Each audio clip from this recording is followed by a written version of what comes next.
What we're saying to all of you is that you are big dreamers and big creators, not small thinkers and mediocre creators.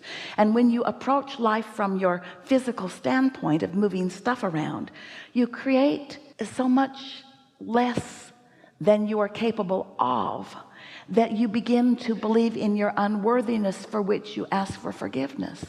On the other hand, if you're dreaming and allowing yourself to hook in to the dreaming that your inner being has already accomplished on your behalf, then in your full connection, there is no unworthiness, there is no need for forgiveness, there is wholeness and clarity that just leads to one great idea and one great experience after another. This really got into some far-reaching conversation about the power of creation, and it's only possible to have a conversation like this in a gathering where desire is strong and willingness is steady. They've been patient. I know. Thank you. They've been willing to stay in the vibration of the thought until it moved into a place of greater understanding. And that's what deliberate creation is. Deliberate creation is taking the bounce from what is, but not looking back at what you bounced from. Deliberate creation is accepting that who you are right now is a byproduct of your culture and your heritage and your family and the way life touched you. And it is you as far as you have allowed yourself to demonstrate. But there's another part of you that you haven't introduced yourself to enough. There's another part of you who exists vibrationally over here in the vortex that is light and free and sure and whole. To the extent that you've allowed yourself to manifest is a small comparison to the part of you that you've not yet allowed yourself to manifest. You following us? Yes. What's in your bank account is only what you've let in through your variation of unfocused thoughts. But the vibrational reality and your vibrational escrow contains so much more. And you have ready access to it if you can cling to what is a little less and dream what is a little more. So we're not actually asking you to form the dream, we're asking you to receive the dream. We're saying to you that through life you knew what you didn't want and you launched a rocket about what you did. Every time you touched one end of the stick, you created the other end of the stick. And the other end of the stick is this vibrational reality that we are talking about, that is not just possibility and not only probability, it is absolute ability. In other words, it is for sure, for sure, for sure. If you have lived one end of the stick, you've created the other end of the stick. We just want you to turn your attention from that end of the stick and to this end of the stick, pulling out all the stops and giving you everything we've got in relationship to this. So what that means is that with everything that you've lived, you put a piece of it in your vortex. Everything that you've lived, you put another piece in the vortex, and your inner being has been there receiving it, becoming it, focusing on the whole of what it means, taking the pieces of the dream that you've put there, or the ingredients of the dream that you've been putting there, and seeing it as the whole of the dream that you've created, that you can't see, that your inner being can see.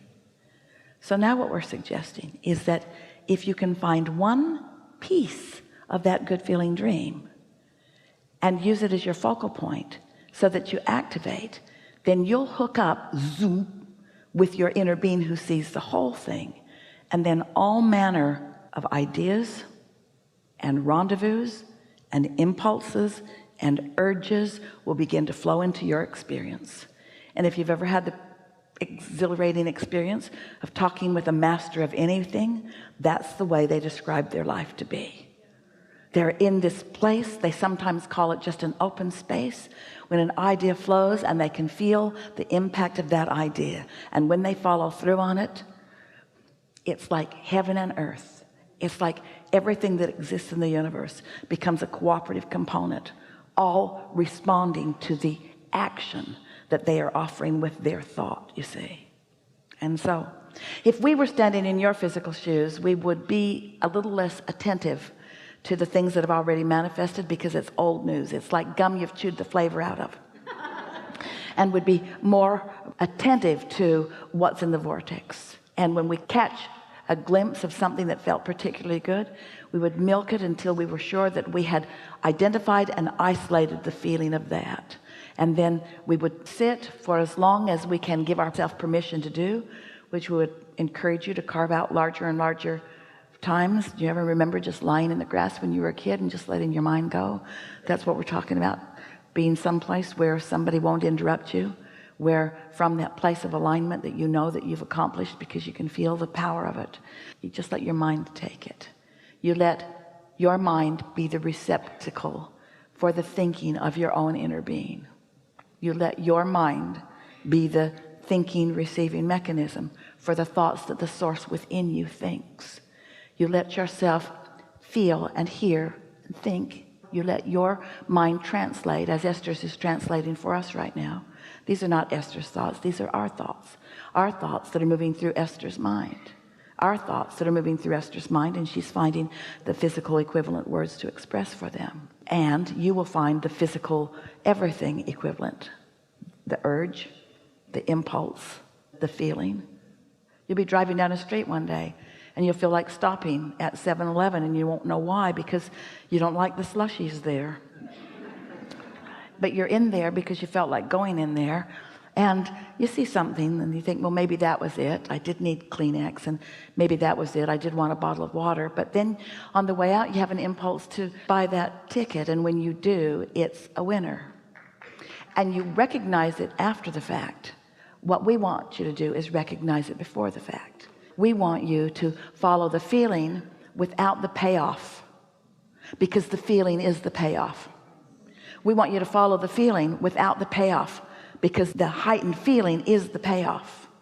And once you get hooked on the feeling, once you get hooked on the feeling of alignment, then what happens is the payoffs start coming, and then you'll be hard-pressed, as we are, to explain it to anybody else, because they won't be really ready to get it. They'll want to know, how did you get there? How did you know when to stop? How did you know? Oh, and then they want to call it luck. No, it wasn't luck. It was inspiration. It was intuitiveness. It was in the vortexness. It was being in the vicinity of the vortex. It was following an impulse that I'd learned to practice.